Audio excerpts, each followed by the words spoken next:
Okay, Sam, here you are. Perfect. Thank you for cooperation.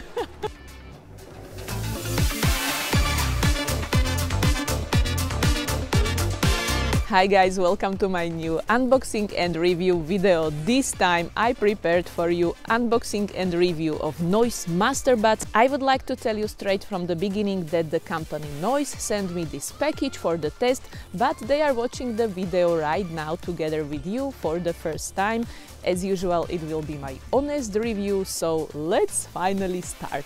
So the package finally made it to my frozen tundra of a location, and surprise, they sent me two colors of the earbuds. I know, now you are really questioning my ability to stay unbiased. But hey, I wasn't expecting that either.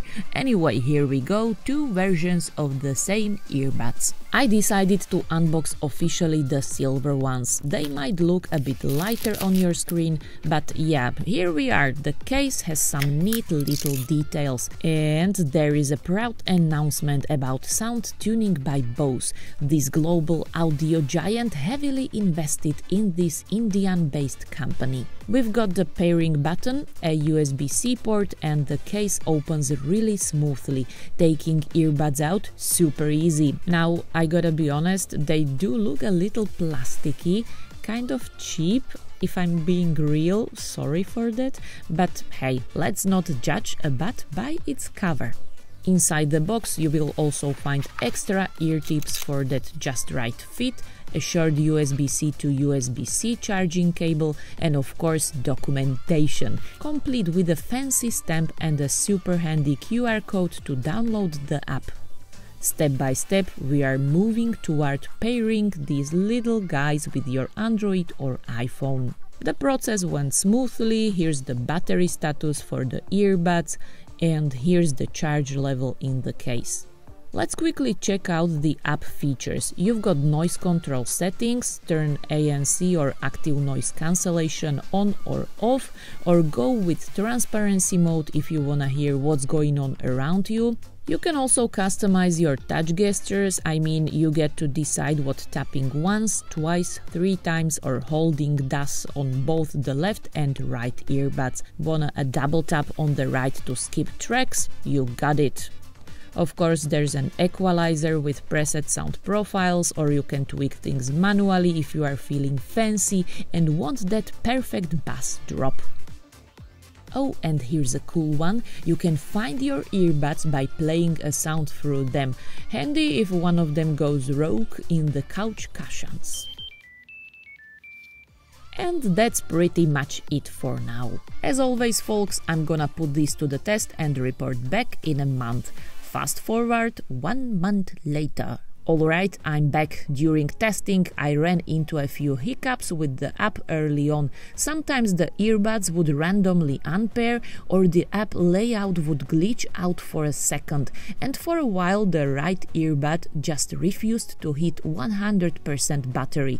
You stubborn little guy. But week by week they pushed out updates and boom, everything started working. So that's some good news, they actually do fix stuff. Props for that. So how's the battery life? Well, in my test, 1 hour and 45 minutes of listening drained 43% of the battery. So yeah, the magical 6-hour playtime they claim, not for me, but honestly, I've never listened to music non-stop for 6 hours anyway. I mean, who am I, a DJ at a silent rave? But no worries, you can always pop the buds back into the case for a recharge.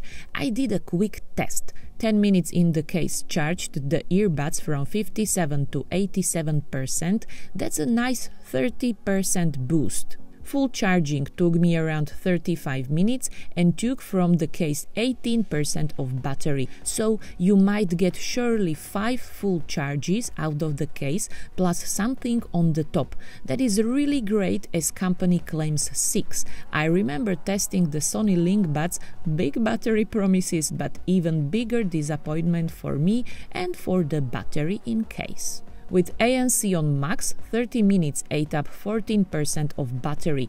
After 2 hours, it ate 37%. Transparency mode. After 90 minutes, it had sipped away around 40% of the battery. Not bad at all.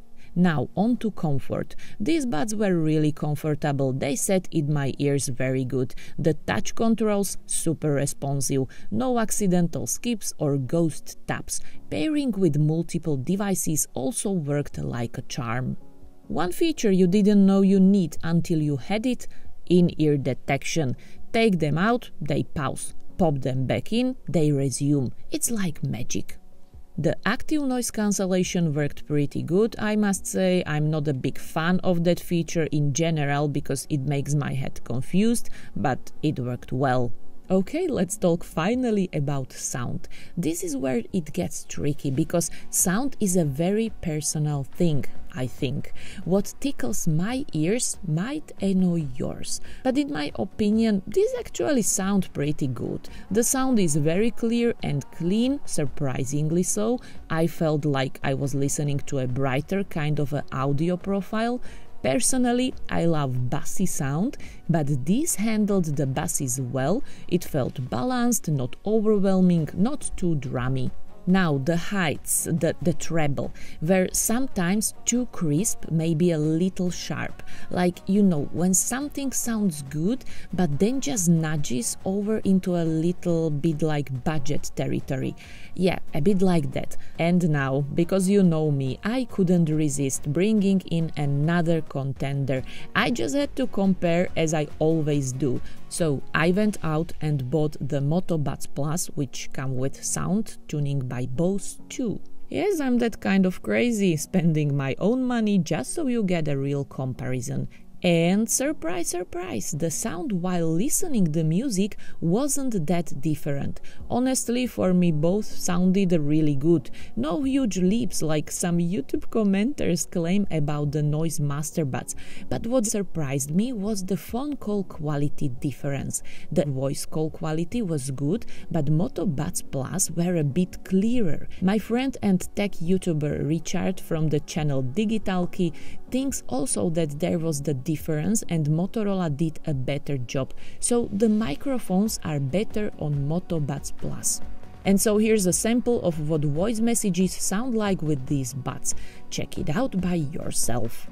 This is a test voice message recorded with Noise Master Buds. And this is a test voice message recorded with Moto Buds Plus. I think that the only problem for me was to deal with the price. From my point of view, they should be a bit cheaper, and then I would not judge them so harshly, so tough. They are now in a very competitive price, and it makes the choice for them a more difficult. Still, I think if you buy them, you will be satisfied with listening the music, and if you buy them maybe in some sort of discount, that is really good. I think I already talked a lot, so if you want, you can ask me some additional questions about the Noise Master Buds in the comments. If you already have these Master Buds, I will be more than happy to hear your opinions, so also don't hesitate and write it to the comments. And yeah, thanks for watching. If you want, you can also subscribe to my YouTube channel, you can check my Instagram account, and yeah, thanks for watching. See you some other time with some other device. Bye guys!